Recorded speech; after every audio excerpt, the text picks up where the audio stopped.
আজ আমরা চিকেন আর বাঁধাকপি দিয়ে মোমোর পুর বানাবো। এখন আমরা মোমোর সস করব, যেটা খুবই মজা। বাইরের দেশে গেলে আপনি এই সসটাই বেশি ব্যবহার করে তারা। 1.5 বাটি ময়দা নিয়েছি, আর এই যে একটু লবণ দিলাম, আর জল দিয়ে এটা মাখবো।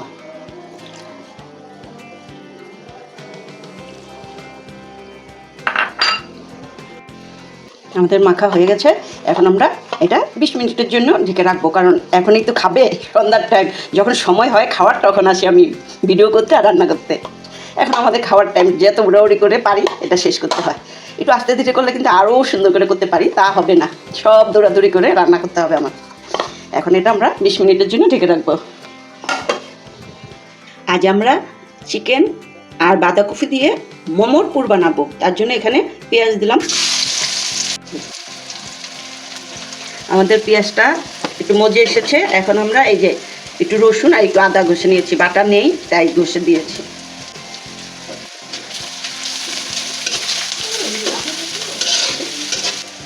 এই যে গোলমরিচ গুঁড়া দেবো 1 চামচ, আর সামান্য একটু 1/2 চামচের মতো একটু মরিচের গুঁড়া দেবো। লবণ দেবো 1/2 চামচ। আর এই যে আমরা মাংসটা সিদ্ধ করে নিয়েছি তাড়াতাড়ির জন্য, কিমাও করে দেওয়া যায়, এখন আমার সময় ছিল না বলে মাংসটা সিদ্ধ করে নিয়েছি। এখন আমরা এই যে বাঁধাকপিটা দিয়ে দেবো।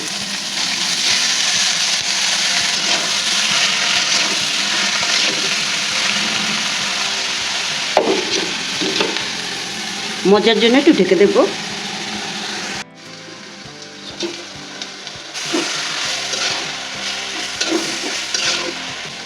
মনে হয় একটু মিষ্টিটা দিলে একটু স্বাদটা বাড়ে বেশি, আর একটু টেস্টিং লবণ দেবো।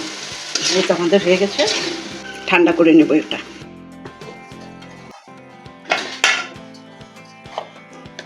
এই যে আমাদের এটা নরম হয়ে গেছে। এখন আমরা অ্যারারুট ব্যবহার করবো, কর্নফ্লাওয়ার আর কি, কর্নফ্লাওয়ারটা ব্যবহার করবো।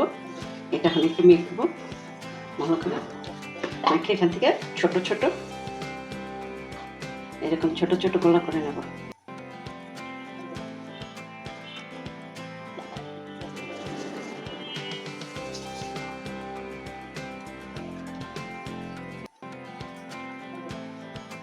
আমরা এরকম কর্নফ্লাওয়ার দিয়ে বেলে, আগে আমি বড় করে বেলতাম, বড় করে বেলে গোল কাটার ছিল, সে কাটার দিয়ে এরকম গোল গোল করে কেটে দিতাম, আর বাচ্চাদের বলতাম তোমরা এটা পুরগুলি ভরো। কারণ এক একজনে কিনে খেতে হতো না তো, ঘরে বানিয়ে খাওয়া হতো তো, এক একজনে 20টা 25টা। আমার ছেলের বন্ধুরা এখনো আসলে 50টা করে খায়। এবার সব বাইরে থাকে, ওরা আসলে কিন্তু এই মোমো খাবে, বাইরে খেতে মজা লাগে না।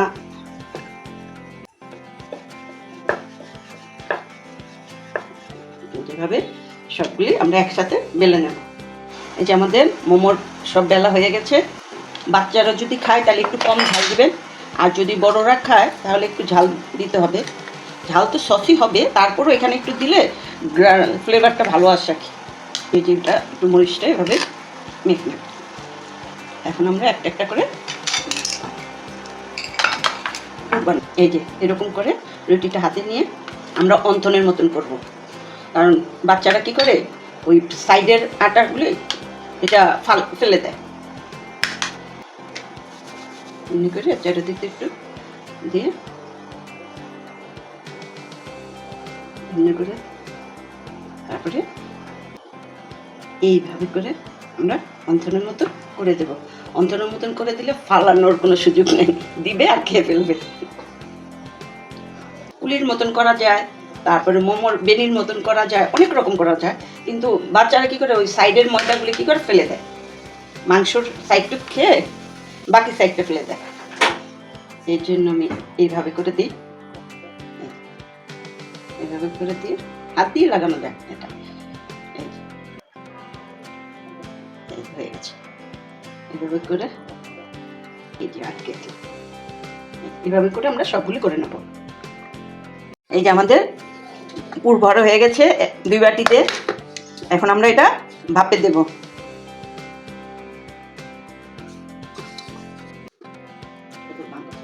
না না দাও, উপর দিয়ে দাও। এই যে আমাদের বসিয়েছি।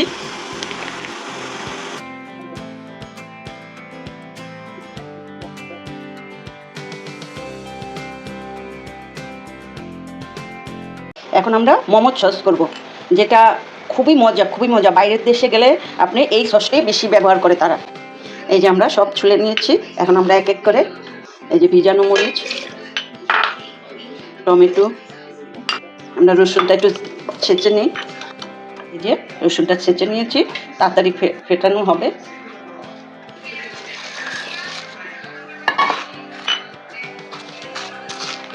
এই যে একটু লবণ দিলাম, দিয়ে আমরা এটা ফেটিয়ে নেব। ফেটানো হয়েছে। এখন আমরা মেন যেটা, এই সসটা বানাতে হলে বাঁধাকপিটা লাগে।